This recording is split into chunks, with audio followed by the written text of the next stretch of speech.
lasers, and the interface, that is the core of the technique. Then is needed an ultrasound, could be any ultrasound. The important thing is to have a B-plane probe, okay? So a transrectal B-plane probe.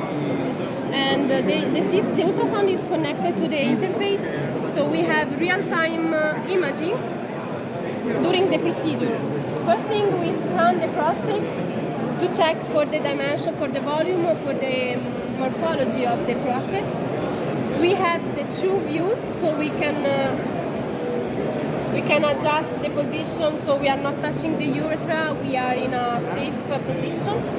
And with the interface, we can simulate different positioning of the needles and see where will be the safety area. That means that the treatment will be inside of this perimeter, and the structure that I don't want to treat, for example, the urethra, the bladder neck, the rectum, should be outside of this perimeter. Treatment area. Yes, and I can simulate where will be the area with different energy. Okay, so I can adjust, and when I have found an angle of the prostate that is okay, I'm not touching the urethra, I can go on the other view and see how deep in the tissue I should put my needles. So again, here I simulate the different position, 1 or 2 needles, and with different energy I can see where it will be. I want to stay inside the adenoma, because I want to treat the area near the urethra, that is the one that is compressing, but I don't want to damage the urethra. What is the diameter of the treatment? Can we adjust the diameter of the treatment? How far the treatment can be done? Can we adjust the depth of the treatment? The tip of the fiber is 1 centimeter from the tip of the needle. That is for safety reasons, so the heat doesn't damage the needle and you don't have a skin burn on the patient. Now, once we switch on, so is there any way we can control, it's like 1 centimeter, 1.5 centimeter, we can control the depth of the lesion? Depth of the amount of ablation? Yes, here will be the tip of the needle when you insert it, and then the ablation will be most on the front and a little on the back. Okay. And that depends on the energy. So increasing the energy, you increase the area that you increase are the treating. size. Yes. Okay. And if the prostate is elongated, we can also do the pullback. So we have all the channel near the urethra. That means we are treating this area, and then I retract the needle and treating another area.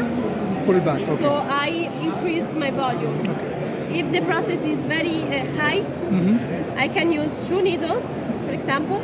So I'm treating all the adenoma. That depends on the morphology, and I treat the 2 lobes at the same time, because with this laser. So at the same time we can treat four areas. 4 areas. Yes. Okay. Yes.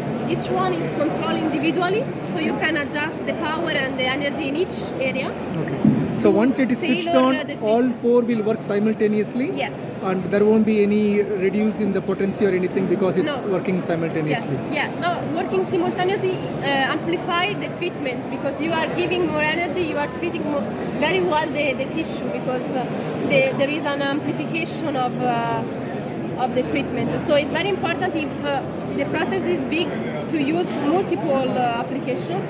Can we see in real time the ablation happening in the real life? Yes, because when you start, you are giving energy, and the tissue responds, increasing the temperature. At some point, you start seeing the white effect on the ultrasound. That means that the water content of the tissue is boiling. So you have reached the temperature where you have the actual ablation. So you are treating, you induce the necrosis of the tissue. You don't remove surgically the tissue. The tissue stays there, so the anatomy of the organ is preserved. You just reduce from the inside. So the area that you have treated, in the weeks after the treatment, starts to shrink. Yes, will be retracted. So you are open again the channel. Can we use the machine which we already have, the same ultrasound machine? Can we use our existing ultrasound machine? Yes. Okay, it can be compatible with any ultrasound machine. Yes, the only need is the B-plane probe. Plain thing. So we calibrate the system to recognize the specific ultrasound. Okay. So this will be adjusted on the ultrasound you are using. So if we have already got a transrectal probe, Yes. but we don't have that guide. So is the guide is compatible with any probe, or we need to see whether it fits or not? Yeah, this one is specifically for this probe. For this So probe. that depends on the probe. Sometimes other ultrasound manufacturer has other guides. Yeah, they Is are it- similar to the one of biopsy. So Is it possible to do it without the guide? Yes. Like a freehand also? yeah, you can go freehand. You can go freehand. Yeah, sure. But you try to reach the same position that you have Wrongly. simulated. Yes. Okay. Yes. So you what insert- is the duration? How long it will take? Usually the patient came is about half an hour. Okay. So the most important part is the planning, because when you have defined the best position, you have just to punch once the patient, insert the fiber, start the laser. The laser itself is about from 5 to 10 minutes. That depends for sure on how much energy you want to give but usually is from 5 to 10 minutes. And we can do under local anesthesia, Yes. prostatic block? Yes, Yeah, you Yes. do a prostatic block, right? yes. Like You- for a biopsy. Just like Same biopsy. like for a biopsy. Same Yes, like yeah, biopsy. yeah, exactly.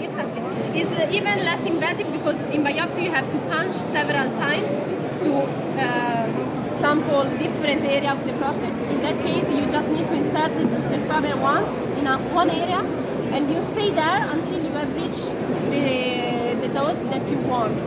So usually it's done in outpatient settings, because they don't need general or spinal anesthesia. So is the machine, the power supply is compatible with the normal wall socket, or you need a specific No, laser normal. normal power socket? Okay. Yes.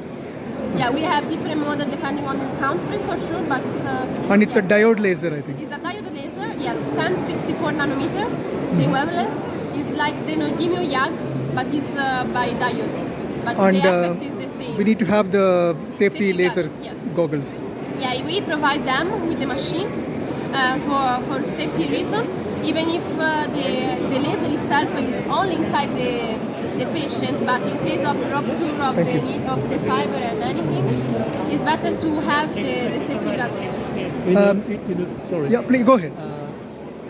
For let's say a prostate of an average size of 60 cubic centimeters, Yes. how many joules would you deliver usually?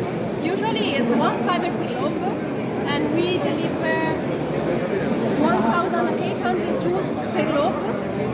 Okay. But if it's elongated, that depends on, you can do the pullback, that means you double the energy. That's fantastic, because I developed the transurethral microwave thermotherapy in 2000. The machine was called the Prostatron. We used to deliver 300 up to 400,000 Yeah. joules. Yeah, that's the difference in the energy source. Yeah. In that And- case, the voltage And that's is very, it's far superior to the microwave technology. And my belief is that you will kill the reason technique. Yeah. Definitely. yeah, And you place catheter for all the patients? usually that depends on the patient. Sometimes doctor prefer to place the catheter a few days after the treatment to be sure that there are not any problems. You But should you- put this. Exime. Yeah, because- Yeah. I'm the designer of this. Oh, very good. Yeah. Because when we were using the microwaves, as we were raising up the power, all patients were in retention. And they had a revolutionary technology, because the heat was delivered with the anesthesia of the urethra by a very cold water circuit in the Foley catheter. Yeah. And I developed the stent, but it took me 20 years to come to this solution. We are doing it regularly for resume. So when they are doing resume,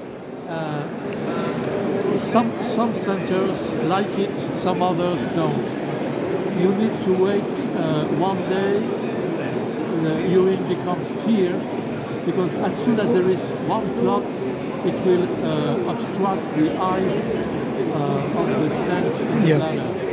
So you should wait with the Foley for 1 day or 2 days, and then afterwards, instead of leaving the Foley with the bag, you put this and it's perfect. Yeah. In that case, there is no risk of bleeding or clotts. There is no risk of bleeding in the urine. There is no blood on the urine. No blood in the because you are not touching Absolutely. the urethra. Is there any way we need to cool the urethra? Sometimes doctors do that, just like precautions, and also to see very well on the ultrasound the urethra channel. So if you have a flow inside, you see very well on. Is it like a cold normal saline or something, yes, or irrigation? Physiological solution or saline solution is okay. Just to see where the urethra is, and be sure you stay at the right distance from the urethra. So you want to stay close to treat the adenoma that is compressing the urethra, but you don't want to thermal damage the urethra itself. And prostatic block, just like TP biopsies, there is no difference in that. Yeah. Okay. Thank you very much.